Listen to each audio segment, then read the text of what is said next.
하나님의 말씀 다니엘 1장입니다.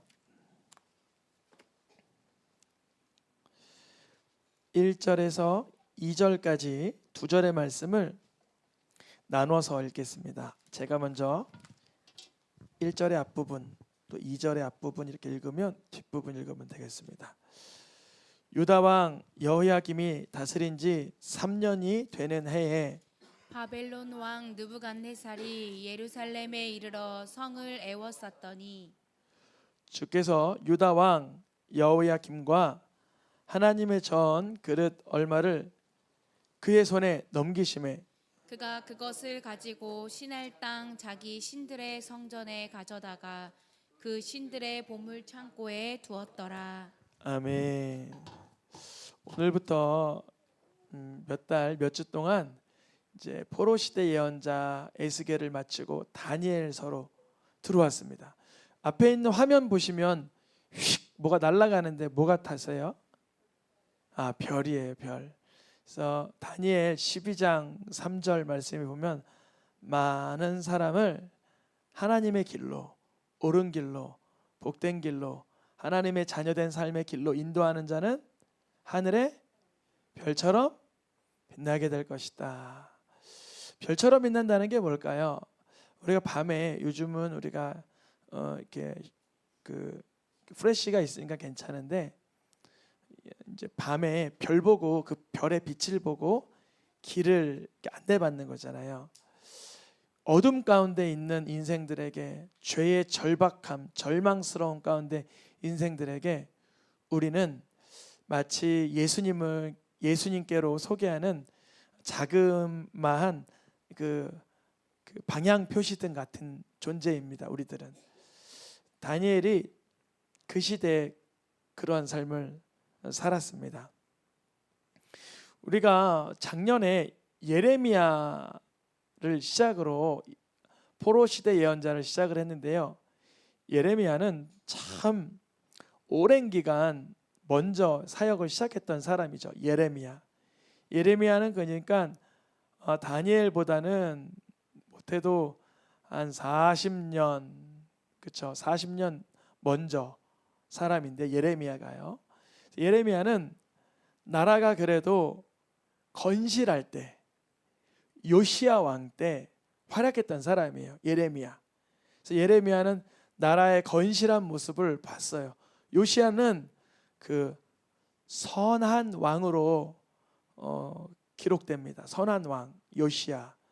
그래서 예레미야는 그 요시야 왕 때부터 요시야의 아들 마지막 왕 시드기야 때 그가 끌려감까지 보는 그러한 시절의 예언자가 예레미야라고 한다면, 우리가 지난 시간까지 했던 에스겔은 시드기야 왕이 두 눈 뽑혀 끌려간 뒤에 에스겔이 그 바벨론 땅에 포로로 잡혀가 있는 거예요.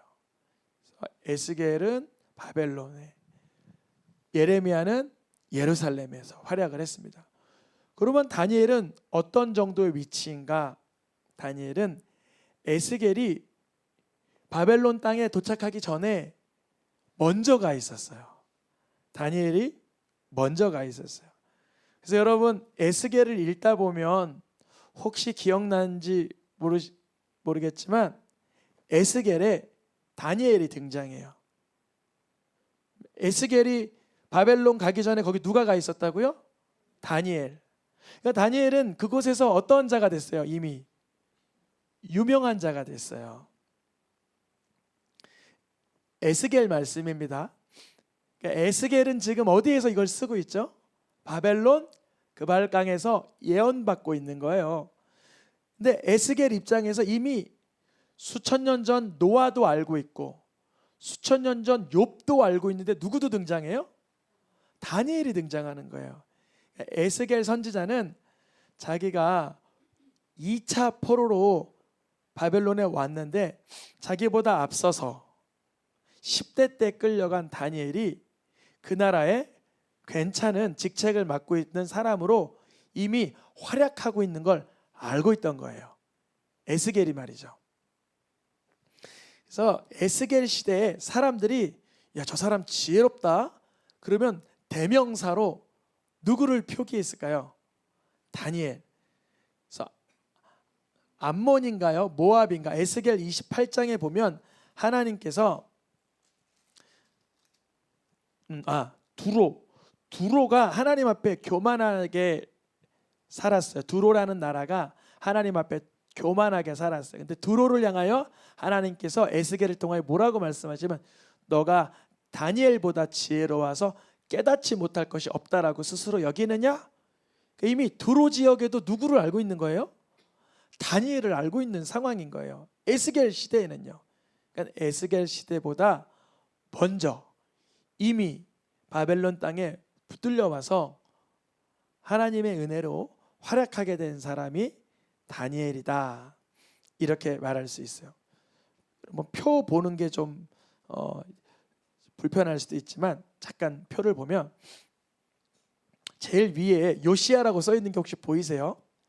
그때부터 활약한 사람이 예레미야.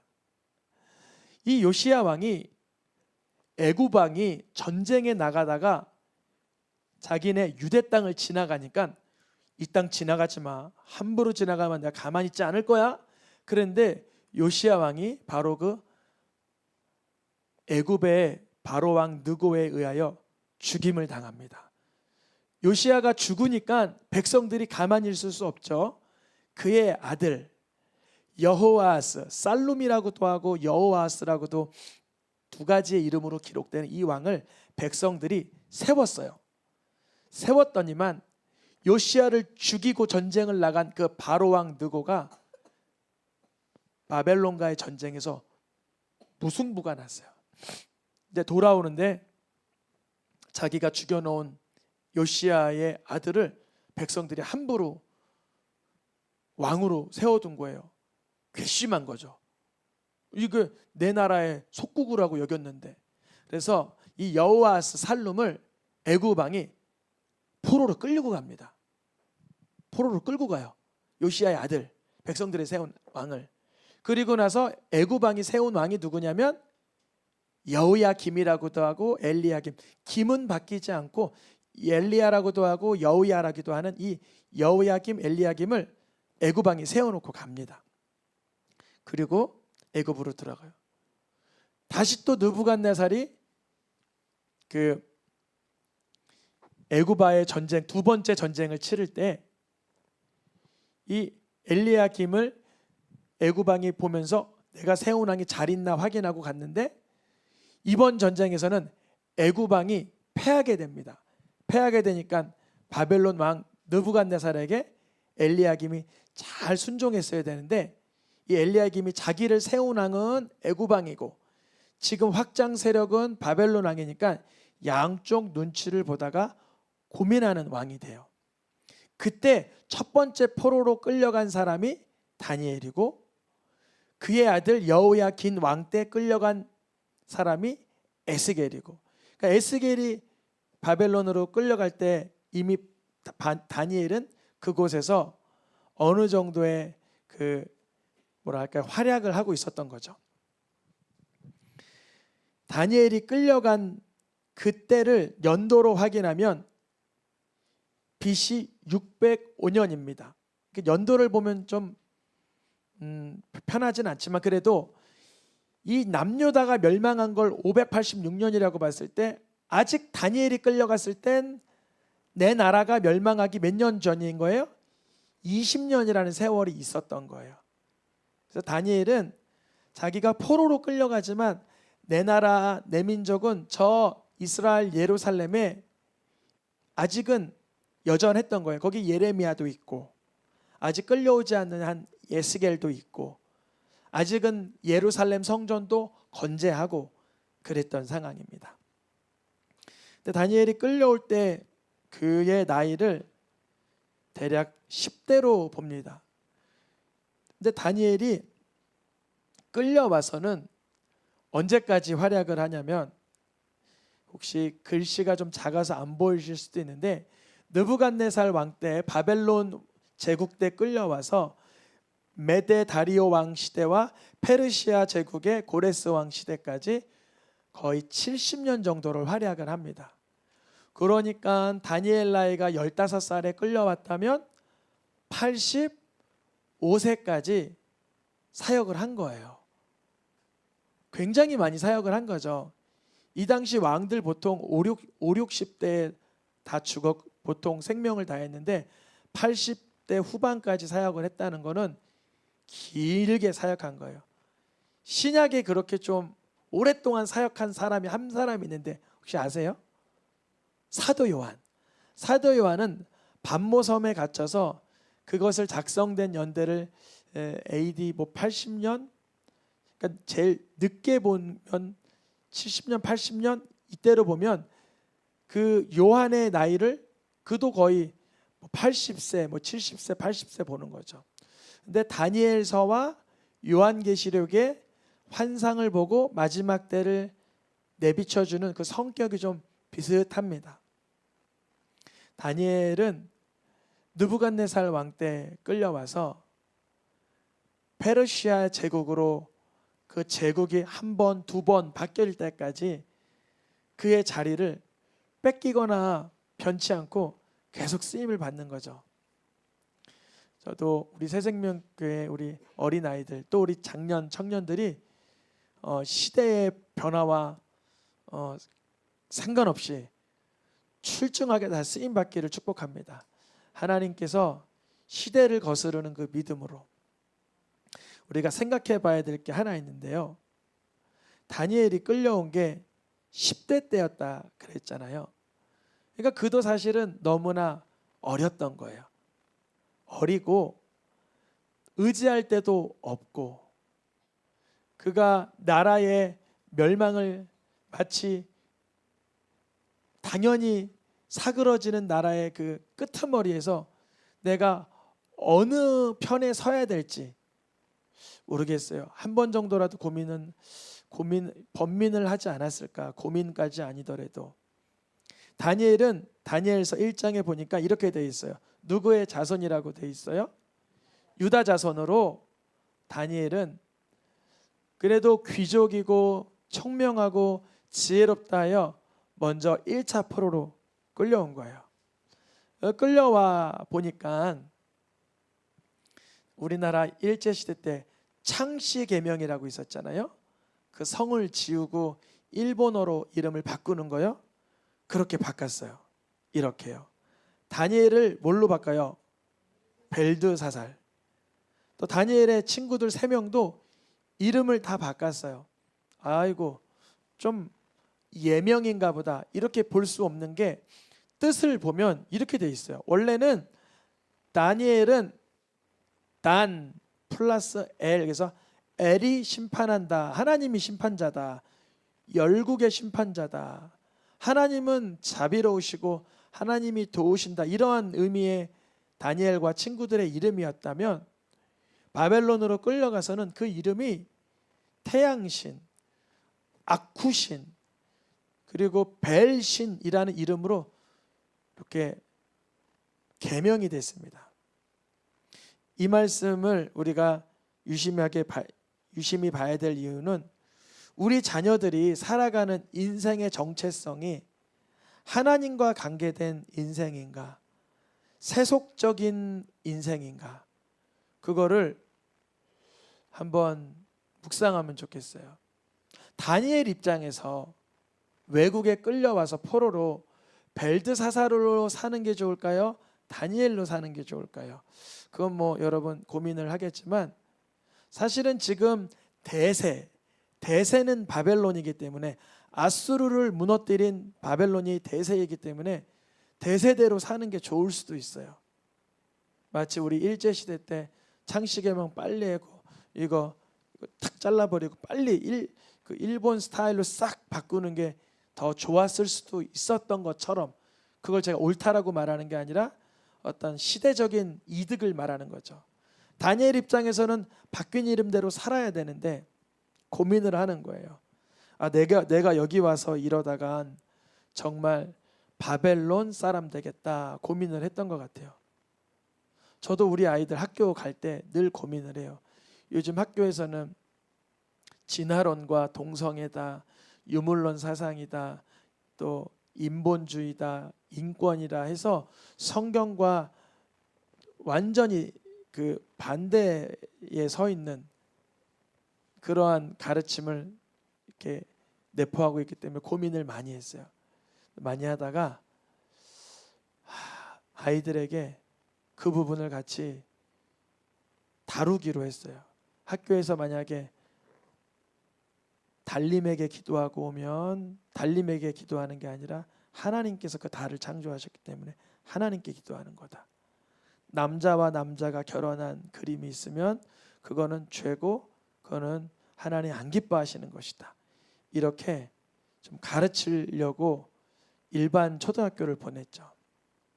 이 다니엘은 바벨론에 와 보니까 자기의 친구들의 이름, 자기 이름이 다 바뀌고 나서는 고민을 하는 거예요.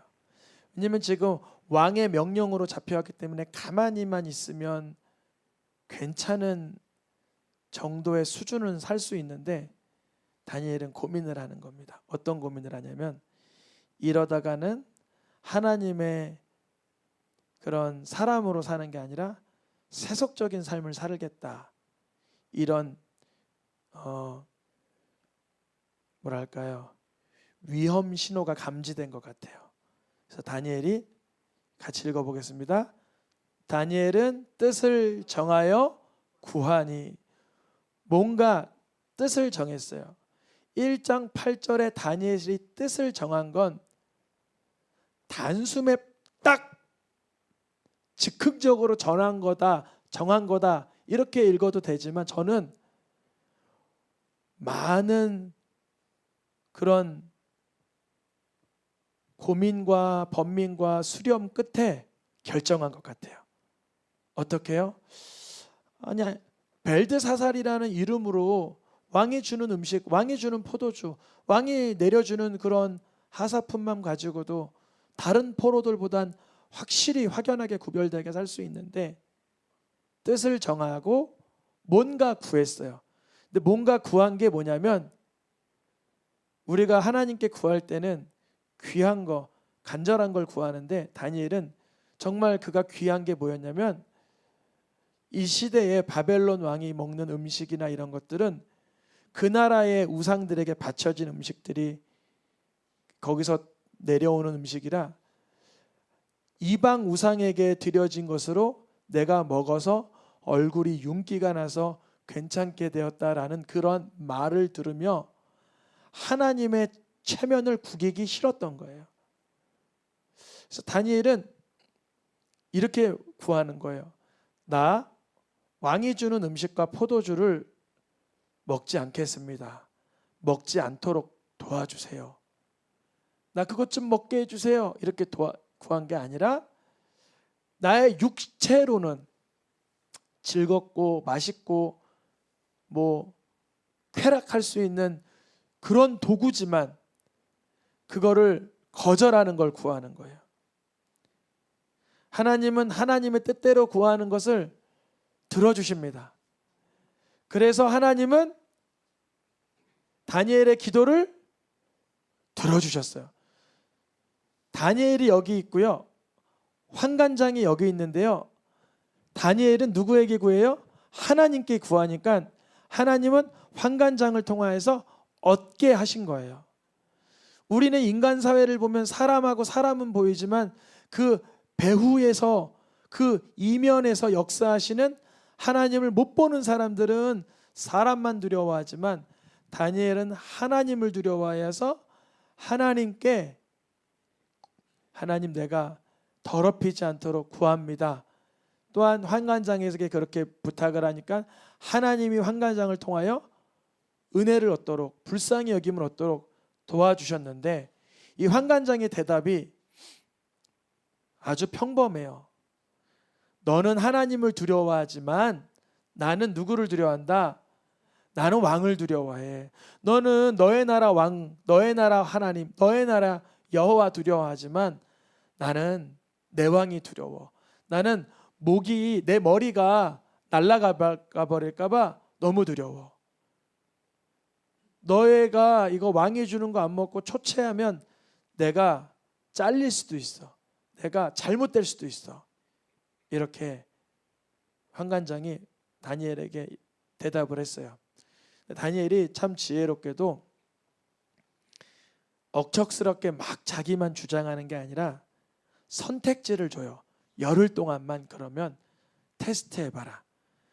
우리가 사는 게 하나님의 그 에너지로 사는 건지, 정말 당신네들이 말하는 포도주와 먹을 것으로 사람이 사는 건지 한번 테스트해봐라.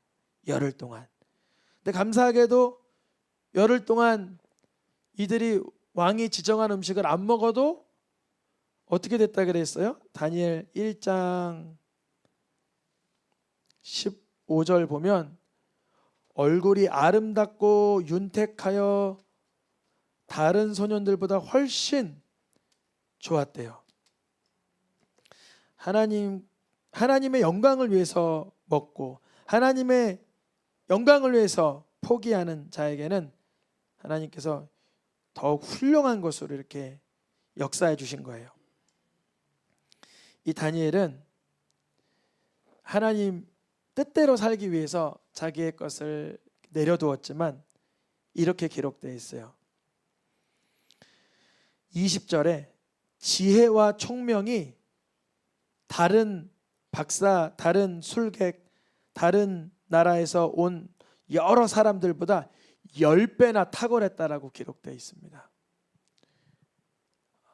우리 새생명교회 초등부, 중등부, 고등부, 청년부, 어린아이들, 유아부 이 10배나 더하는 하나님의 총명이 임하기를 축복합니다. 그 방법은 하나님을 경외하는 거겠죠. 저도 참 지혜가 부족한 자인데 하나님을 경외하려고 조금이나마 진정을 다해서 구하면 주님이 역사합니다. 조심스럽게 말하면 설교 준비하는 게 너무 힘들어요. 그래서 다음 주 월요일부터 이제 3일 동안 기도원 갔다 오려고 하는 이유가 조금이나마 거기 가면 영적인 숨통이 트일까 기대하는 마음에 가는 거예요. 너무 버거워요, 어쩔 때는. 근데 여러분에게, 우리 성도님들에게 하소연하는 게 아니라 하나님께서 해주실 줄 믿습니다. 참 주님 나라 가는 그날까지 생명이 허락되고 영적인 역량이 허락되면 끝까지 복음을 전해야 되는데 주님이 열어주셔야 될 줄 믿습니다. 우리 아이들도, 청년들도, 우리 장년들도, 우리 사업하시는 우리 성도님들도 10배나 더는 하나님의 그 총명과 지혜를 부어주셔야 되는 줄 믿습니다. 그래서 다니엘은 언제까지 사역했다고 써있냐면 고레스 왕 원년까지 있으니라. 지금 바벨론 시대에 시작했는데 메데 다리오 왕 시대를 지나 페르시아 고레스까지 70년이 넘는 기간을 다니엘은 활약했었다, 이렇게 기록되어 있어요. 그래서 오늘 이야기의 핵심은 하나님을 경외하는 자녀들의 하나님의 부어주시는 지혜와 총명에 대한 내용인데요. 에스겔서에서 이 다니엘을 이렇게 얘기해요. 읽어보겠습니다.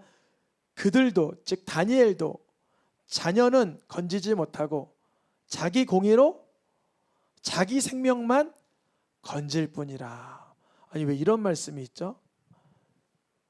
우리가 아무리 뛰어난 욥이나 다니엘이나 노아라 할지라도 우리 자녀가 구원받고 새로워지고 그 생명력 있게 살기 위해서는요, 하나님의 은혜가 그에게 직접 쏟아져야 돼요. 그러려면 내가 다니엘과 같은 지혜로운 총명한 자가 되라 할지라도 내 자녀들도 또한 하나님의 은혜와 하나님의 축복과 하나님의 그 임재가 있어야 돼요. 그 역할을 감당할 수 있는 분은 오직 예수 그리스도이십니다. 다니엘 9장 정도 가면 이제 다니엘 9장에서는 기름 부음 받은 자에 대한 예언이 나옵니다. 좀 많이 뒤로 넘어가는데, 근데 다니엘이 보고도 깨닫지 못했더라, 이렇게 기록되어 있는데 그분이 누구냐면 바로 예수 그리스도예요. 다니엘이 자기 사역 점점점 끄트머리에 가면 갈수록 궁금했던 게 하나 있었는데, 하나님은 이 나라를 언제까지 전능하시고 만주의 주 만군의 하나님이 언제까지 이렇게 좀 우리나라를 폐허로 가만히 지켜만 보시나 했더니만 예레미야의 70년을 다니엘이 깨달았어요. 그건 깨달았다고 돼 있어. 예레미야가 이스라엘 예루살렘에서 예언한 70년이 우리나라가 예루살렘 성전이 회파되고 70년 뒤에 언젠가 본국으로 돌아가겠다. 다니엘이 그걸 깨달은 때가 그의 사역이 한 20년 정도 흘렀을 때니까 한 4, 50년 뒤면 이제 우리나라가 본국으로 돌아가는 건 얼추 알았어요. 근데 다니엘이 그 7일에와 62일에 지나서 오실 그 기름 부음 받은 자와 속죄와 그의 희생하심을 보고 깨닫지 못했다 그랬어요. 그분이 누구라고요? 예수 그리스도예요. 하나님은 다니엘과 같은 자 할지라도 그가 아직은 언약은 받았지만 약속된 그 전부를 받지 못했어요. 근데 우리는 누굴 받냐면 하나님의 아들이신 하나님의 아들이신 그분께서 자기의 생명을 다 드려 나를 건지신 것을 알고 있어요. 나를 건지신 예수님은 내 자식도 건질 수 있는 거예요. 그러니까 우리 다니엘은 참 훌륭한 분이시고 귀한 분이지만 그들도 다니엘이라 할지라도 자기의 생명을 위해선 하나님의 은혜가 필요한 자이지만 그 누구에게인가 또다시 그 더하는 1+1의 은혜를 끼칠 수 있는 능력은 없었던 것이죠. 다니엘은 어떤 걸 하나님 앞에 간절히 구했냐면 읽어보겠습니다. 오늘 마지막 말씀입니다. 다니엘과 친구들이 죽임을 당하지 않게 하시기를 그들로 하여금 구하게 아니라. 느부갓네살 왕이 꿈을 꿨는데 꿈이 잘 기억이 안 났나 봐요. 아니 꿈이 약간 기억났지만 조금 말했다가 거짓 술사들이 그거 섞어 말할까 봐 아예 입을 싹 닫아버리고 내 꿈부터 얘기해봐 이렇게 했더니만 다니엘이 그걸 맞출 수가 없잖아요. 사람인데. 근데 다니엘이 이걸 맞추지 않냐면 다른 술객들과 발사들과 함께 다 죽임당하니까 자기네 죽음이 너무나 허망하잖아요. 외국에까지 끌려와서. 그래서 그의 죽음 당하지 않게 하기를 간절히 구하고 하나님께 아뢰었더니 주님이 그 비밀한 걸 열어주셨어요. 물론 귀한 역사이죠. 그러나 예수님과 이걸 왜 비교해서 말씀드리면 예수님은 자신의 죽임 당하심까지도 걸고 우리를 구원하신 거예요. 물론 다니엘은 여기서 이 꿈을 감사히도 잘 해몽했지만 좀 더 멋들어졌으면 내가 하나님께 구하여 이거를 해몽할 테니까 죽이더라도 나만 죽이시오 막 이랬으면 좀 더 그 애쓰더 있잖아요. 죽으면 죽으리라 이런 어떤 폼이 좀 났을 수도 있는데 폼을 위해서 사는 건 아니지만 다니엘과 친구들이 죽임을 당하지 않게 하여 구하며 하나님의 은혜를 구하니 주님이 감사하게도 그 느부갓네살 왕의 꿈을 열어주셨지만 그 죽음까지도 무서워하지 않으시고 그 죽음도 불사하셔서 우리를 위해서 죽음의 그 음부에까지 내려가신 분이 누구시죠? 예수 그리스도. 그래서 우리가 다니엘을 보면서 다니엘의 귀한 면모도 보지만 그분과는 비교할 수 없는 예수 그리스도의 그 구원하신 은혜도 함께 볼 수 있기를 축복합니다. 이 시간 찬양하며 함께 기도하겠습니다.